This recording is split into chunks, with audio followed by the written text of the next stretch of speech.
নমস্কার, 24 তারিখ আমরা ওয়ার্ল্ড টিবি ডে সেলিব্রেট করছি। সো এই বছর থিম হচ্ছে yes we can end TB led by countries powered by people. মানে হচ্ছে যে টিবি এন্ড করার জন্য কান্ট্রিজ এবং কান্ট্রির যে কমিউনিটিতে যে লোকেরা আছে তাদেরকে অ্যাক্টিভলি ইনভলভ হতে হবে, নিজেদেরকে ইনভলভ হতে হবে, টিবি সম্পর্কে অ্যাওয়্যার হতে হবে এবং এটাতে লিড রোল নিতে হবে। টিবি হচ্ছে একটা ব্যাকটেরিয়াল ইনফেকশন যেটা ইউজুয়ালি আমাদের লাংসে হয়ে থাকে এবং লাংসে টিবি হওয়ার পরে সেই টিবিটা লাংসে নিউমোনিয়া করে এবং সেটার জন্য পেশেন্টের কাশি হয়, জ্বর হয়, পেশেন্টের খিদে কমে আসে, ওয়েট লস হয় এবং পরবর্তীকালে খুব যখন টিবিটা বাড়াবাড়ি হয়ে যায় কখনো কখনো কাশিতে রক্ত পড়া শুরু হয়ে যায়। ইভেন খুব বাড়াবাড়ি হলে এবং ট্রিটমেন্ট না হলে অনেক সময় পেশেন্টের ডেথ অব্দি হতে পারে। এস্টিমেটেড যে মোটামুটি 10 মিলিয়ন পিপল টিবি দ্বারা এফেক্টেড আছে এখন অল ওভার দ্য ওয়ার্ল্ড। তার মধ্যে একটা majority of portion, more than 25% portion ইন্ডিয়াতে আছে। ইন্ডিয়াতে এটা একটা এন্ডেমিক টাইপের ডিজিজ, মানে প্রচুর পেশেন্ট আছে ইন্ডিয়াতে এবং অনবরত কিছু না কিছু কেস হচ্ছেই। তো এই টিবি 1% থেকে অন্য পার্সেন্টে যে স্প্রেড হচ্ছে সেটা প্রাইমারিলি কাশির মাধ্যমে। যার লাংসে টিবি হয়েছে, পালমোনারি টিবি হয়েছে, সে যখন কাশছে সেই কাশির ড্রপলেট গুলো অন্য একজন ইনহেল করে নিচ্ছে, সেই ইনহেলেশনের মাধ্যমে ওর লাংসে চলে গিয়ে ওর টিবি হয়ে যাচ্ছে।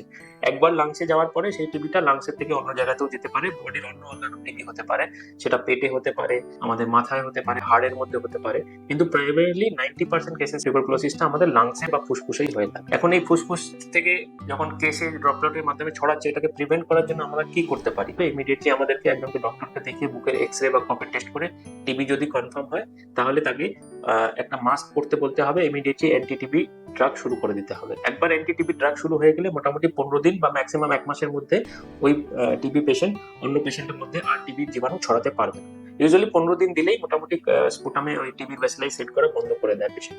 তো আমাদের কুইক আইডেন্টিফিকেশন করতে হবে। যে কারণে যদি 15 দিনের বেশি কাশি থাকে ইমিডিয়েটলি ডক্টর দেখিয়ে ওটা আইডেন্টিফিকেশন করতে হবে এবং মেডিসিন চালু করতে হবে এবং সেই ইনিশিয়াল 15 দিন বা 1 মাস পেশেন্টকে মাস্ক পরে থাকতে হবে। এটা হচ্ছে প্রাইমারি, যেটা তাড়াতাড়ি ডায়াগনোসিস করে আমরা প্রিভেন্ট করতে পারি। এটা ছাড়া যে টিবি পেশেন্ট আছে তার ঠিক হওয়ার জন্য তারা যাতে পরবর্তীকালে যাতে মানে কোনো লাংসে কমপ্লিকেশন না হয়, সেক্ষেত্রে ওদের একটা টিবির মেডিসিন রেগুলার যে গভর্নমেন্টের প্রোগ্রাম আছে সেটা থ্রু নিতে পারে। সেটা ছাড়া যদি কারোর ইচ্ছে থাকে প্রাইভেট থেকে নেবে, প্রাইভেট কোনো চেস্টের পালমোলজিস্ট ডক্টরের কাছে গিয়ে আমাদের নিউরিয়াতে এসে ট্রিটমেন্ট শুরু করতে পারে।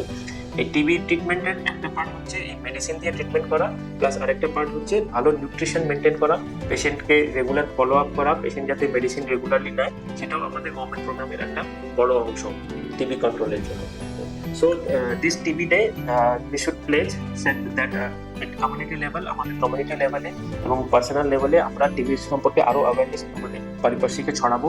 যে কেউ যদি প্রলং কাশি নিয়ে বা জ্বর নিয়ে থাকে তাহলে অবশ্যই ওকে ডক্টরের কাছে গিয়ে টিবি টেস্টিং এর জন্য বলতে হবে এবং তাকে উদ্বুদ্ধ করতে হবে, তাকে বলতে হবে যে তুমি যাও এবং ডক্টরকে দেখাও এবং যদি টিবি থাকে সেটা ট্রিটমেন্ট ইমিডিয়েটলি শুরু করো।